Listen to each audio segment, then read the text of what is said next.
$1.4 billion generated in gross merchandise value. When you are operating a product at that scale, we're talking millions and millions of users. What are some ways for you to stay in touch with some of those users so you can know what users really want? So one of the things that you usually do is... What's your take on balancing burnout and some of those peaks in work that are always common in product management? There's a saying, whenever you get on the plane, maybe there's an oxygen mask that will fall down, and then you need to use it for you before trying to help the others. And this is exactly what psychological sanity is about. You cannot take care of the others if you don't take care of yourself, and especially as a leader. What is product ethics for you? I think that we should educate our products to act just like we would like our children to act when they grow up. Hey everyone, this is Carlos. I'm the CEO at Product School, and today we're here with a special guest, former Chief Product Officer at TripAdvisor. His name is Fabrice de Mazery, and he started off as a 3-time product entrepreneur, and then he turned into a product executive.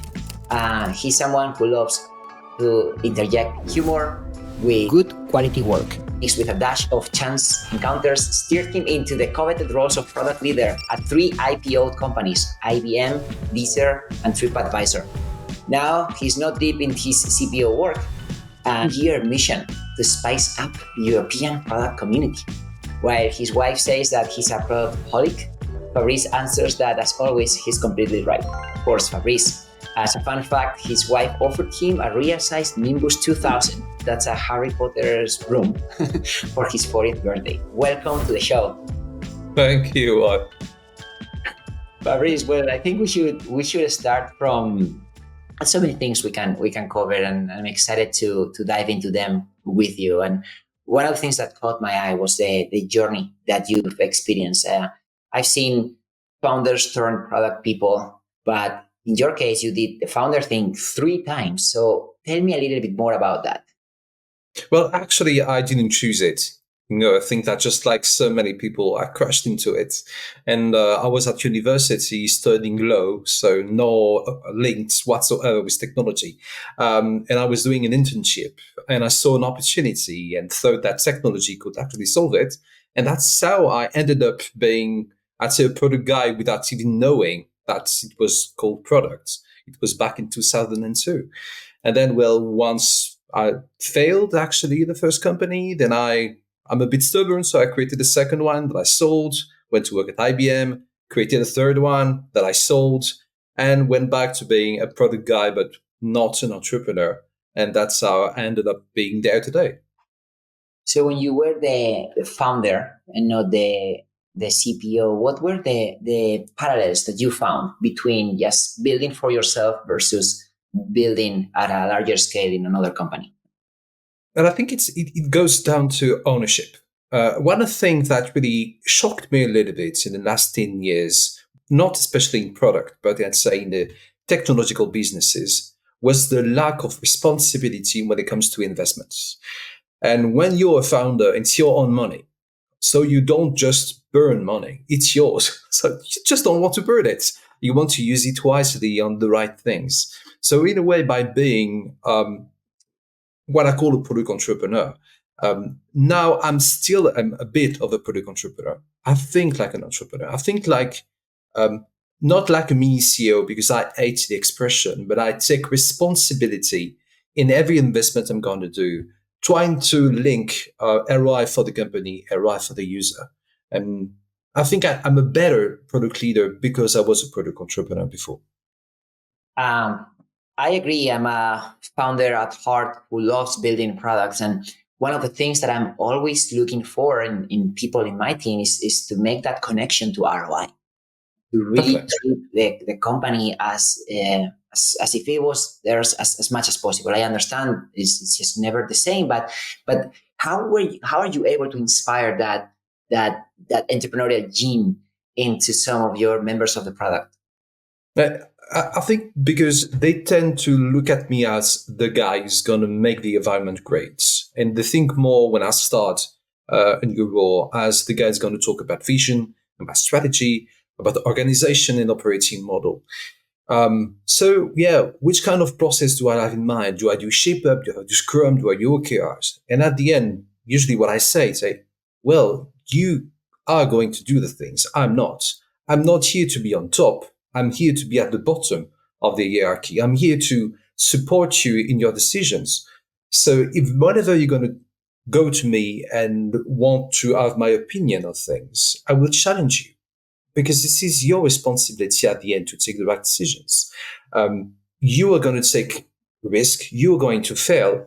All I ask you to do is to fail responsibly, is to be able to explain why you decided to go there. If you go there and you fail, no problem. You give an explanation, not an excuse, an explanation. So go for it. Don't just wait for me to tell you what to do. Don't just wait for the process to tell you what to do. Just take responsibility and jump in.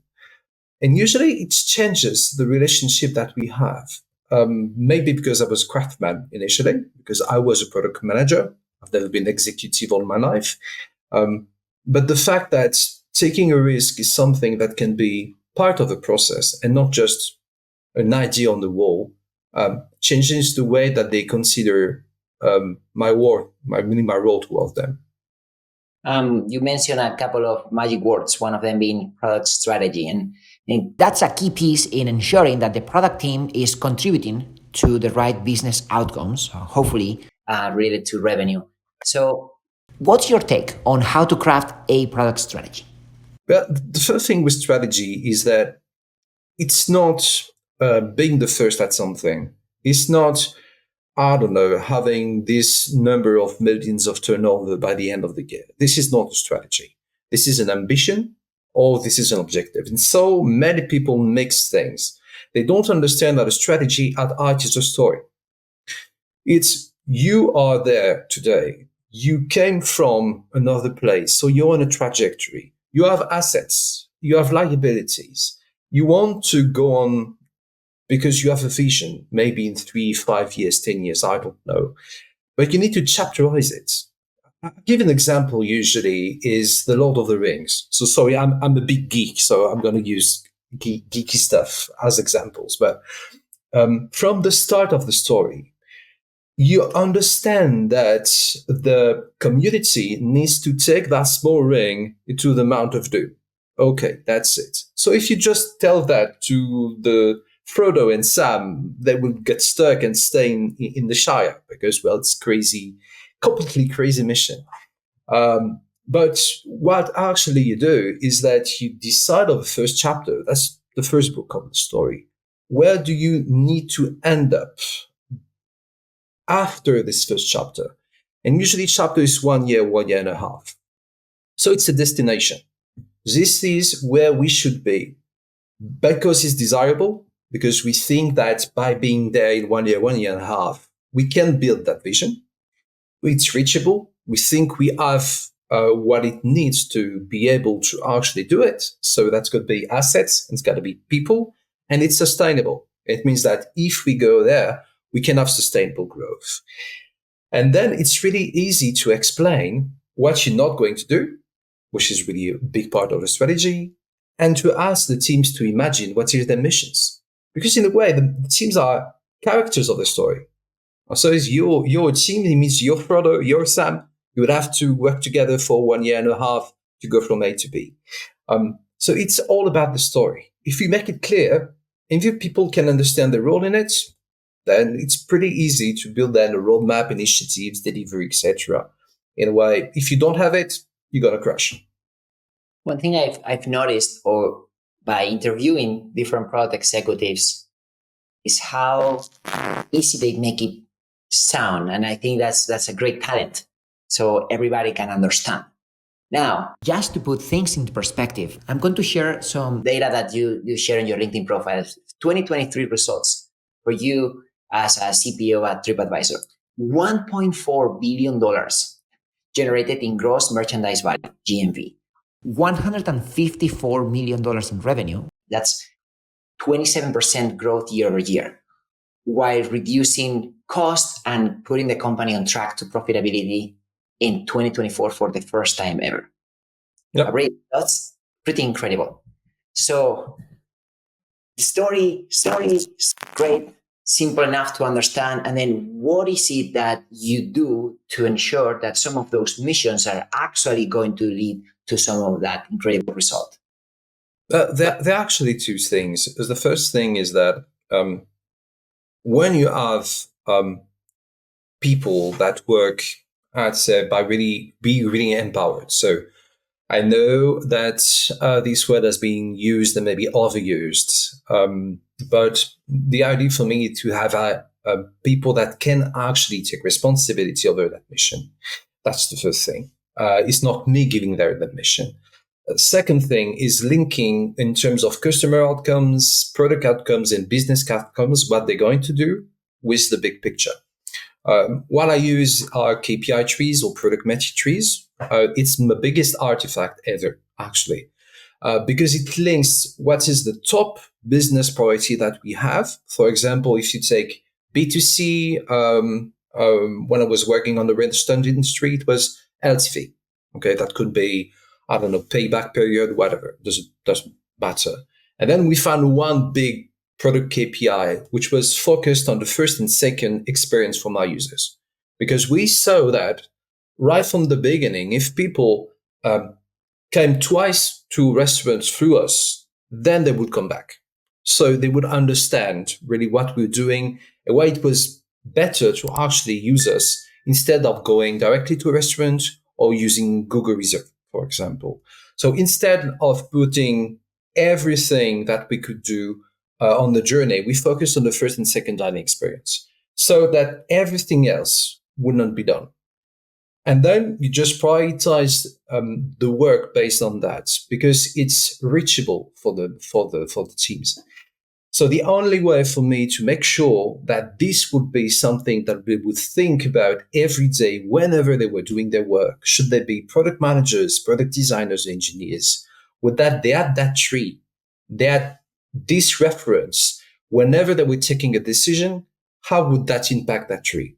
Because that would even represent the impact that they would have on the other teams.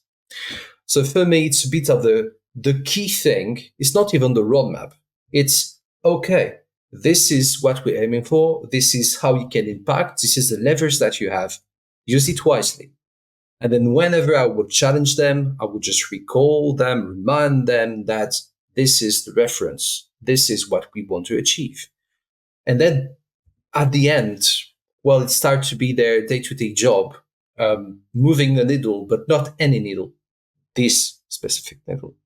Love and that. it worked because they are great people. Well, that's definitely another key part of good strategies, having a good team. And I'm trying to break this down into like the different steps. So once there is clarity around the goal and then the team that is in charge of achieving that goal, I know you're not a big fan of OKRs. So No. I'm curious to see what alternative frameworks or way of thinking you have to track of the progress against a particular goal. Well, it's not that I'm not a big fan of OKRs per se. I'm not a big fan of what people are doing with OKRs, just like with strategy.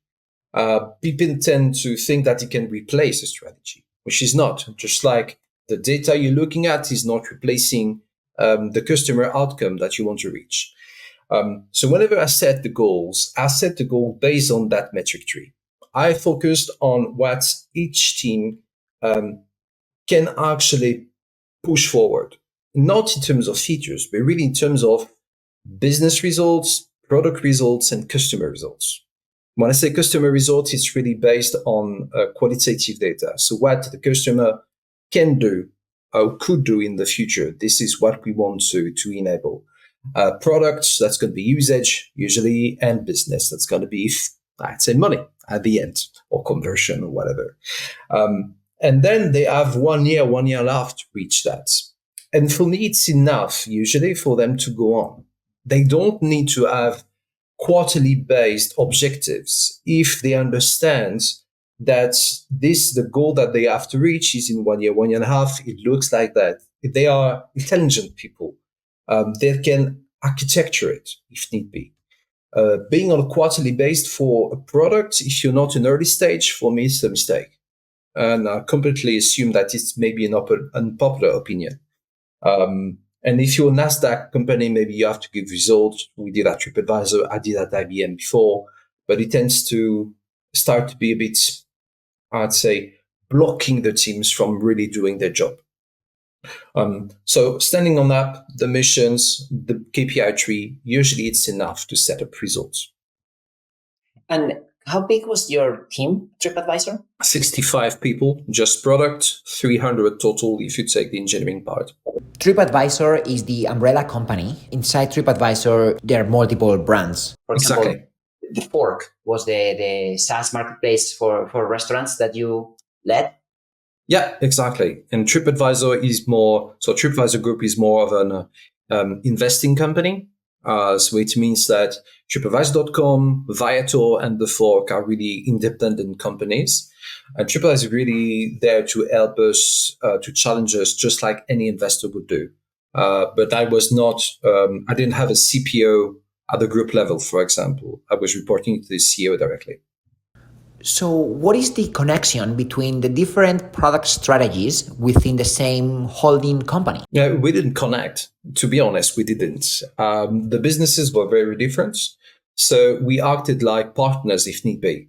For example, if you go through tripadvisor.com and in the list there's a restaurant, then if there's a book with us and it's in Europe, it's going to be through the Fork.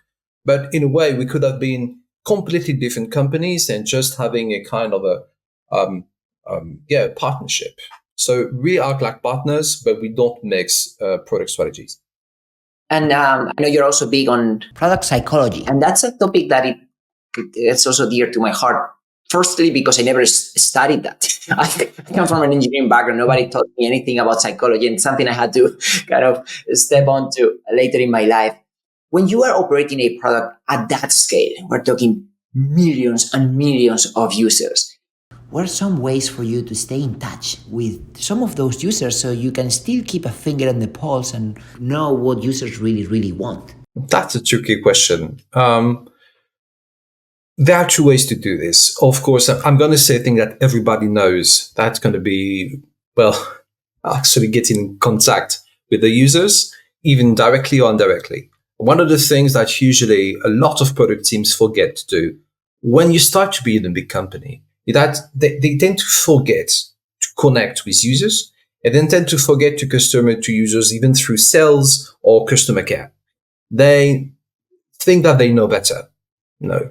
And maybe they think that it's not important but the user is not the user. It's 20 million, 30 million users. It's metrics. It's not real people in a way.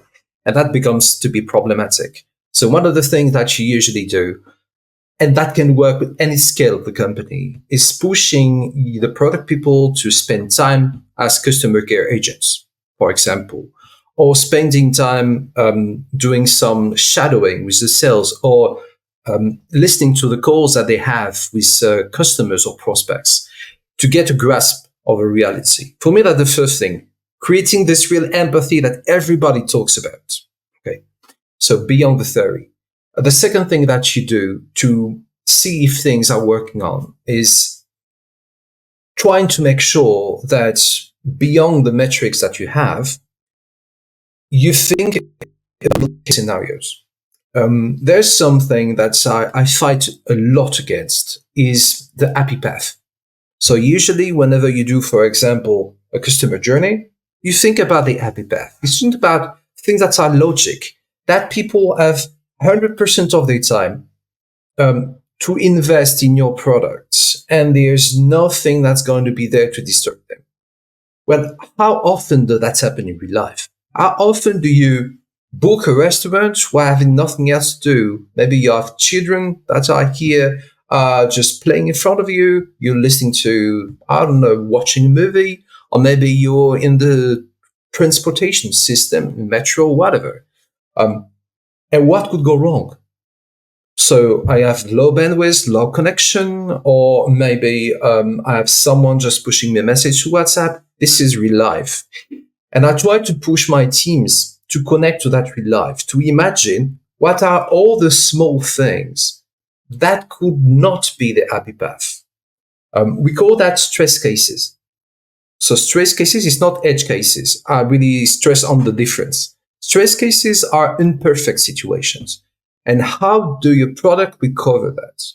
And sometimes it's just thinking about it. Sometimes it's looking at the tickets from customer care to understand the stress cases.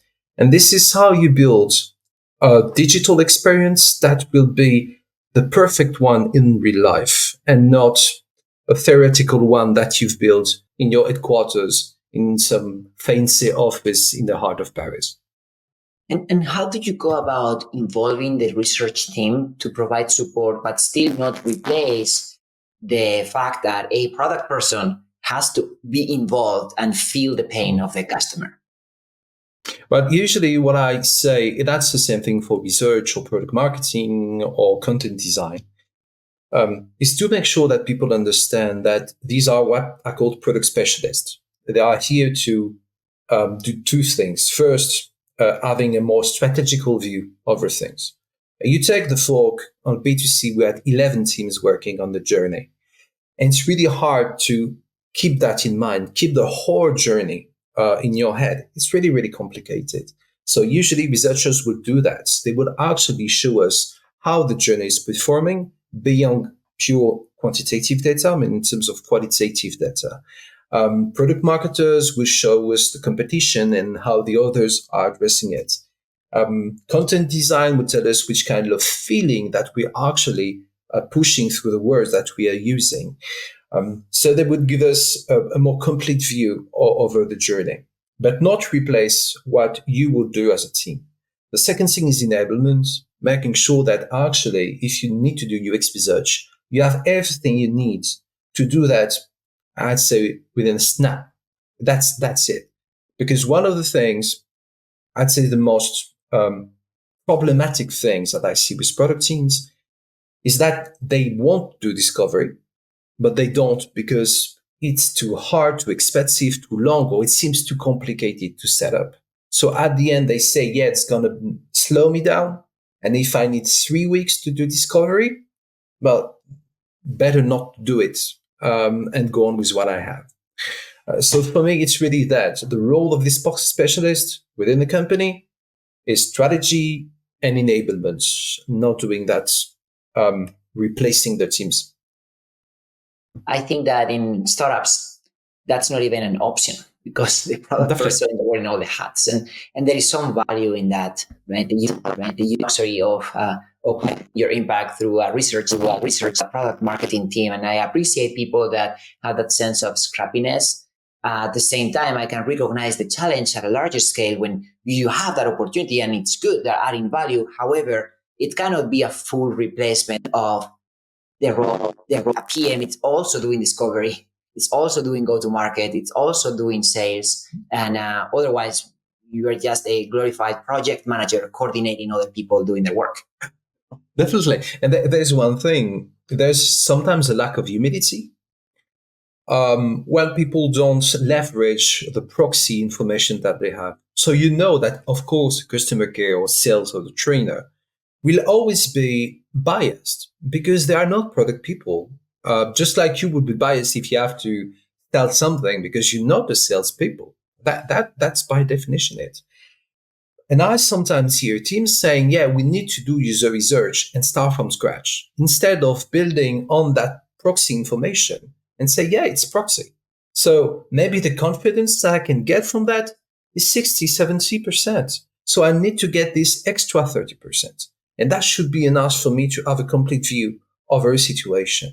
So sometimes this humility is lacking, maybe because they read sometimes too many books that's going to say you need to do user research for weeks and weeks and do design thinking, etc. But it's not what the books are saying. The books are saying that you need to use your time wisely and the information that you have at your disposal is where you start and not replace it from scratch. Well, let's talk about it because the list of potential things to do for a PM are unlimited. The backlog is never empty. And I heard you talk about, even in your intro, your wife calls you a product holic. So I can imagine that you're able to take high loads of work. It's important to navigate the balance with other things that are going on in your life, as well as the team morale, make sure that people don't break and everybody's able to accomplish that mission so we can go into the next one. So what's your take on balancing burnout and some of those peaks in work that are always common in product management? Well, I'm not a good example on that. Not with my teams, because I tend to always consider appetite and ambition and tell them that they're going to do more because they're going to break. And one of the things that people don't understand with burnout is not weakness. It's strength that you pushed too far. And that's really what it is. Usually people burning out are people committed, involved, people that are going to do the extra mile. And this is because they've done too many extra miles that they break. So one of the things that I try to do personally with my personal life is try not to work on weekends. So we'll say, okay, but does it mean that you work at 10, 11 p.m.? Yes, sometimes I do. Sometimes I send messages at 11 p.m. on Slack. I'm trying to learn to say that send it tomorrow at 9 a.m. And I'm not expecting my teams to answer ever. And whenever they answer, I actually yell at them, say, I don't want you to answer at 11 p.m. Yeah, boss, you sent it. Yes, I know. But yeah, I had two personal experience with burnout. My wife is a psychologist and she went through a burnout. So even as a psychologist, even knowing all the things at stake, she actually got burnt out. And it took us, I think, 1 year and a half to go through it together. Okay. I had two people in my teams doing burnouts. One, because she was pushed in a situation when she didn't have the competency to do it. And that was before my time. So I inherited from that situation. And it's not her fault. She was pushed in a situation. She was stretched too thin. And I tried to sell the situation. I tried to put her back in the success mode. But it was too far. She was already broken. And I deeply regret that we put someone in that situation. Another one, which is a friend of mine, was not my manager directly, but pushed a lot for change. And he didn't really receive support from his boss. And that started to be problematic because when your boss is a people pleaser and you are in a situation when you want to change things, and it's pretty common when it comes to product, let's face that, we tend to push for changes. If you let, let's say, your teams not alone, but they don't feel like you're going to be there to defend, well, he just burned out because he was so busy doing this on top of his job as head of. So I saw the signs. I was really careful about it. I was really disappointed that it happened. Even if I sent messages to his boss. And at the end, I don't think his boss even feels responsible of the situation. So I guess it's our responsibility as leaders, it's our responsibility as colleagues to look for people that seem, I'd say, sometimes angry at the situation. And one of the things that I saw, which was really even, it was anger or despair. That was the biggest weak signals of people that was going to go in the burnout. Despair because they thought that whatever they were doing was not working, and anger because usually they didn't feel supported or helped. I think just talking about it is already helping people realize that it also happens at all levels and that it happens multiple times and that it's not a joke. I burnt out a few times and I think I'm much better at diagnosing when someone is about to go in that stage versus doing it for myself. So I constantly need for people that I know care about me to keep me accountable, and then even use technology. I recently bought this wristband that I've been using. Like there are rings as well, and different like Apple Watch has some metrics to just make me more aware of my quality of sleep, right? Like my stress levels and like how much I exercise. So I think it also comes with probably age and other responsibilities in life. If someone starts having a family and whatnot, you are forced to prioritize. You've been burned out before. You know it's not fun. So I wonder if there's any type of system or other types of ways for you to keep yourself accountable and hopefully help other people on your team do the same.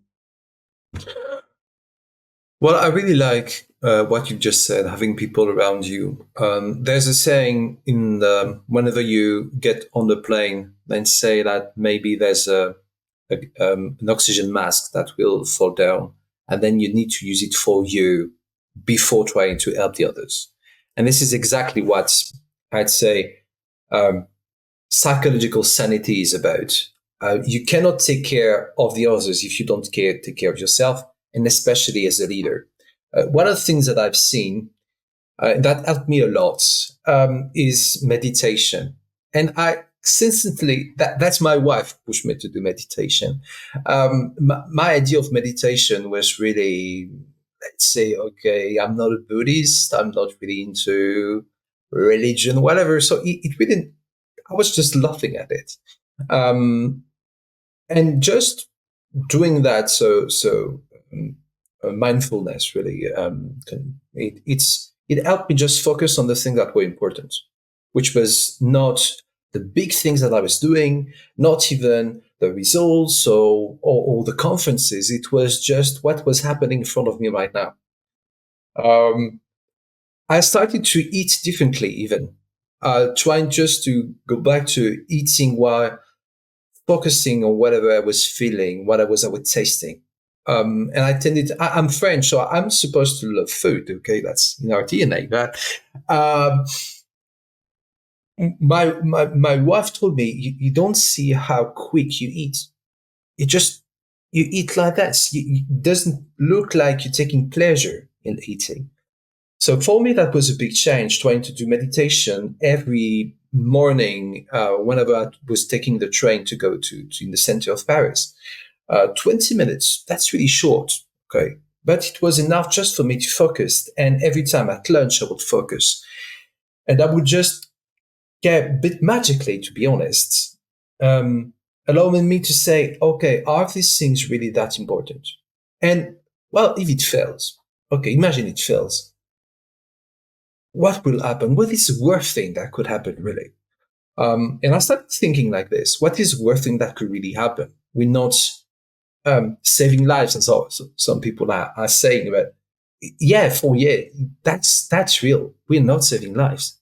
And if there's one customer which is angry at it, okay, do we actually harm this business so deeply that you have to stop and close this restaurant? No.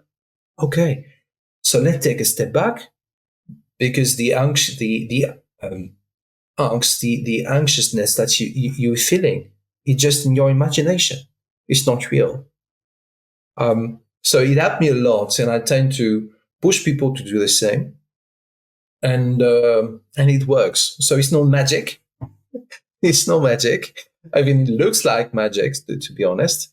But that's the only way I found as a leader to be able to focus on the real things. I like what you said about putting your mask on first. Because taking care of yourself, in a way, the impact that we have now as leaders is just much bigger than what we can do with our own hands. And that also leads by example. So it's come across someone thoughtful that cares about the team, cares about the mission, and cares about how the team is going to be able to accomplish that mission. So I would like to continue exploring some of those hot topics that are not typically talked about, at least in product. One is product ethics, which is doing the right thing by people involved, not just making money at all costs. And I know you are a big advocate of that. So maybe we can start by defining what is product ethics for you. Well, I tend to talk about responsibility. I'm going to explain you why. For me, doing responsible product is not being an NGO. It's not trying to create a positive social impact, for example. It's about limiting the harm. Okay? It's not about saying I'm not going to do profit. It's about making profit, but not harming the people at the right time. So there are really three parts of it. This really, are you going to harm the environment, limit the footprint that you have on environment, limit the footprint that you have on people, because whatever you say, you could say, I don't know if you know that excuse from the NRA, so the National Rifle Association in the US. Whenever there's a mass shooting, they say, it's not the weapons that kill, it's the people. So we're not responsible because we're pushing the weapons. Well, we don't care about that. I don't care about that. Who is responsible or who can have a lever on limiting the harm of products? It's product people. There we go. So I don't care who's responsible. It's not the user that can do something, it's you. So it's the same thing on people. And the third is about the economy. It's usually something that is not radically considered, but so many companies are harming their providers. They are harming even competition. Amazon did that. Booking is doing that, taking 30% from hotels. Yeah, because you can do it. Is it right? I don't think so. I think we make it too. Even the folk sometimes think that you're taking a fee which is too high because people depend on you. So just like when you have people depending on you, your parents, your sister, your mother, your daughter, you might have your parents sometimes that depend on you. Are you taking advantage of them? Well, if you do that, you're not responsible. You're a very, very bad human being. So I think that we should, in a way, educate our products to act just like we would like our children to act when they grow up, being responsible towards the planet, towards the people, and toward the economy, toward the people that are going to work with. This is really what, for me, product responsibility, product ethics are about. When I hear you talk about product ethics, what comes to mind is trust. Because as someone who cares about building something for the long term, I want to my customers trust me. And you are building something like that with that in mind, and not just trying to squeeze in the last dollar in the first interaction. That ultimately can bring you better returns. But I think it takes a longer term mindset to truly care about investing in a relationship without expecting everything in return right away. Yeah, I mean, just like you do with human beings, you're the perfect example with what you're building with Product School. Is that you don't have an immediate return when you go through a course. It takes some time to think about it, to encounter things. But yeah, I remember that course I took 2 years ago, and actually I'm in that situation. So when you building on yourself, you're building on long terms. You just don't take a job for the next 3 months. You usually try to take a job for 2, 3 years, 5 years, 10 years. I don't know, because you're building a career. So you always think about the short and the long term. Sometimes you will accept a salary that not going to be that high, but because you think this company is going to grow. And this is why you join a startup usually. You think, okay, maybe there's an exit sometime. I'm going to be rich and independent and do whatever I want. We tend not to do that when we build products, and sometimes we build companies. Even now, we're talking about profitability, but people think in terms of short-term profitability, not in terms of sustainability. And we need to build sustainable growth. So sustainable growth is just like you say, not by making, I'd say, using our power against the users and against the ecosystem. It's by making sure that people want to be parts of the people that work with you. And then you creating value for the ecosystem and not just puncturing it for your own sake. I think Jeff Bezos has this clip on YouTube where he talks about the difference between missionaries and mercenaries, and how when he's hiding, he's always prioritizing the missionaries, the ones who are not going to leave you hanging just because there is someone else paying a little bit more. And I find that fascinating. And I think especially in businesses that are mission driven, it's so important to remind the team of the mission and use it as a pre-qualifier. So it's important for people not just to say, well, I'm mission driven, but truly care about the mission. So you know that if you're really trying to build trust with your customers, you also have trust with your team first. No, but so many people will, and I encompass leaders and sometimes even founders, they tend to not be completely honest about what they want to build. And sometimes they just want to get rich. And that's okay. It's a mission. We're trying to invent a mission for the company, that put that on slides because we want to make the world a better place. I remember one episode from the Silicon Valley show when there's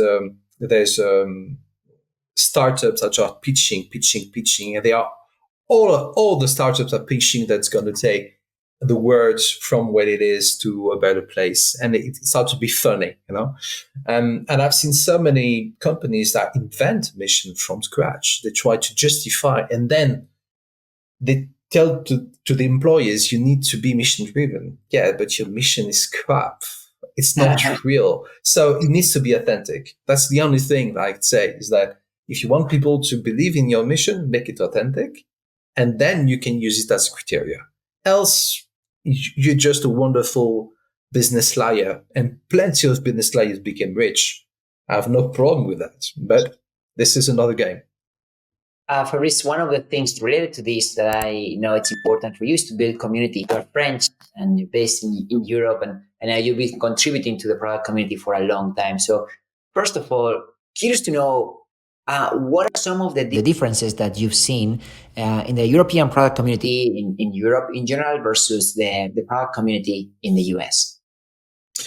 But it's hard to have a common rule, to be honest, because when you take Europe, there are many different realities. If you take the UK, and let's assume that UK is in Europe, because sometimes the UK it's always a bit difficult, but the UK is really resembling the US. And to be honest, when we created the product community in France, all of us had an experience in the UK and the US, and it was coming from one company that you know of, and I'm not going to quote them, that conferences in London, and they were doing meetups. So we just created a meetup in Paris using that brand at the beginning.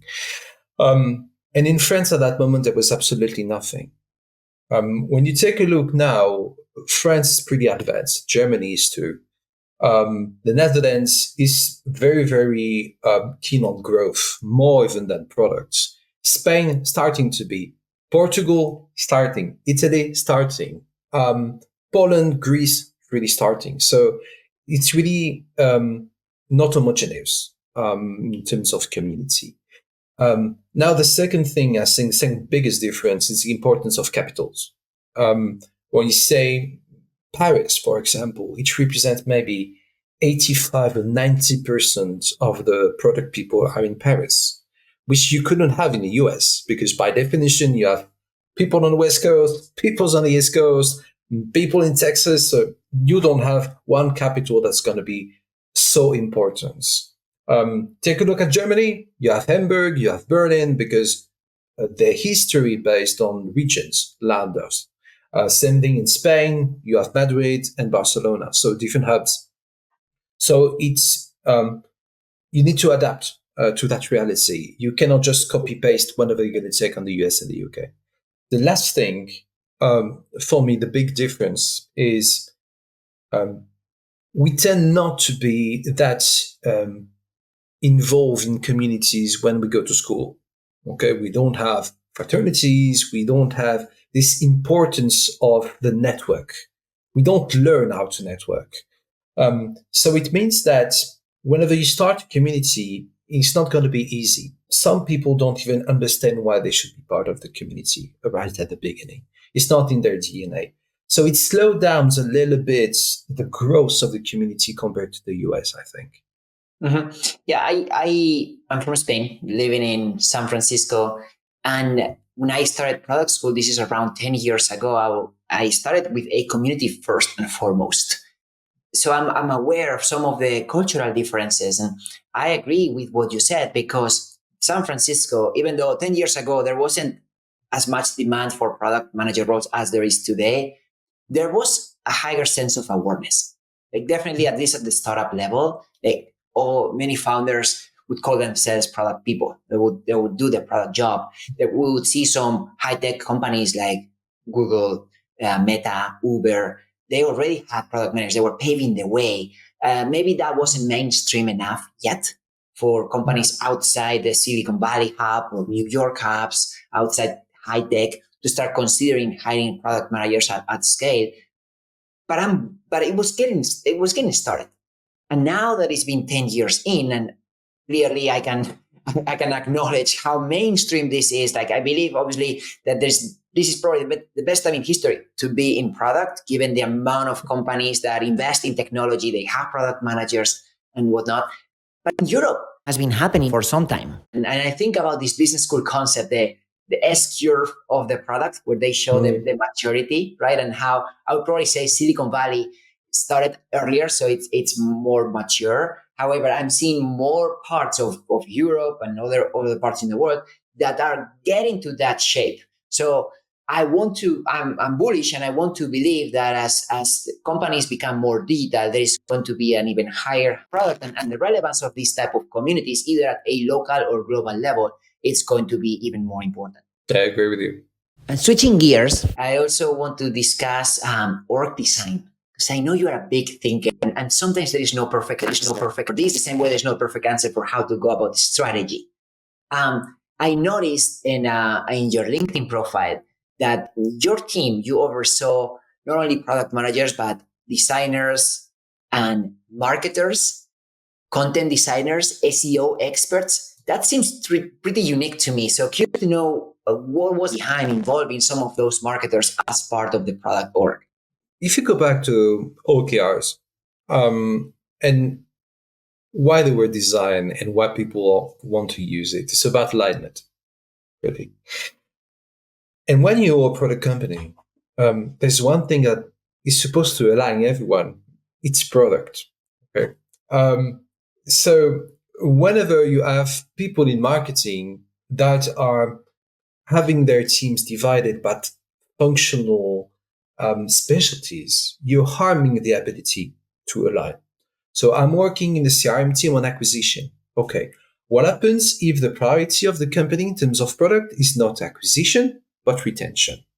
Would you change your job? No, usually they don't. They stay in their fields.